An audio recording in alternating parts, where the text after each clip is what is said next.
Okay, good morning mga pari. Ngayon may padala sa atin ng free sample from TikTok. Ito yung wax na pampangindab para sa labas ng kotse natin. Madali lang ito gamitin. I-spray mo lang sa buong kotse mo. Tapos hintayin mo lang ng konti, mga ilang minuto. Tapos pwede mo nang punasan. Ayun o. Isang punas po pa lang, napakindab na. Siyempre after car wash natin to ilagay para hindi mapunasan yung mga alikabok na gasgas yun. Okay din may kintab din. Tatanggal din yung mga iniwan na marka ng tubig.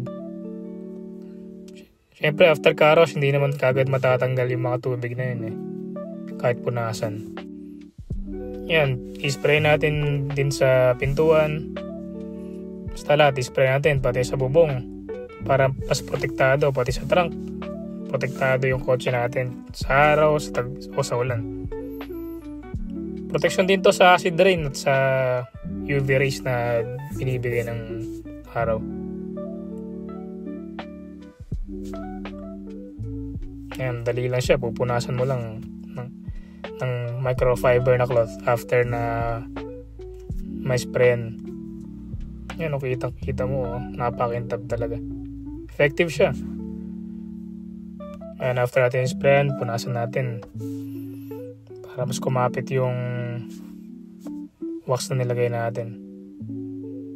And pati headlight, punasan na rin natin. Masipag talaga ako maglagay ng wax every after car wash.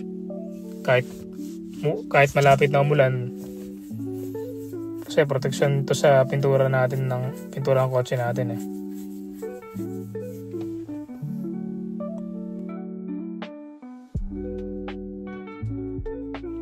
Ito na yung resulta after natin malagay ng spray na pang-spray natin yung automotive coating na pinadala sa atin napakintab niya talaga. Protektado yan sa ulan at sa araw. Kitang-kita may kintab niya. Natanggal din yung mga acid rain at yung tubig na natuyo after car wash. Sinubukan ko rin paulanan para mas makita kung epektibo yung spray ko, pang-spray o automotive coating na pinadala sa atin para siyang gabi ngayon. Yan, maganda rin siya talaga kahit tuloy-tuloy yung ulan. Hindi kumakapit yung tubig na pumapatak sa kanya.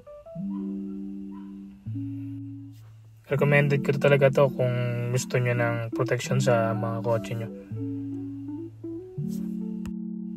Yan, mura lang naman to. Kaya kung gusto mo rin na para naka-ceramic coating na rin yung kotse mo, order ka rin to.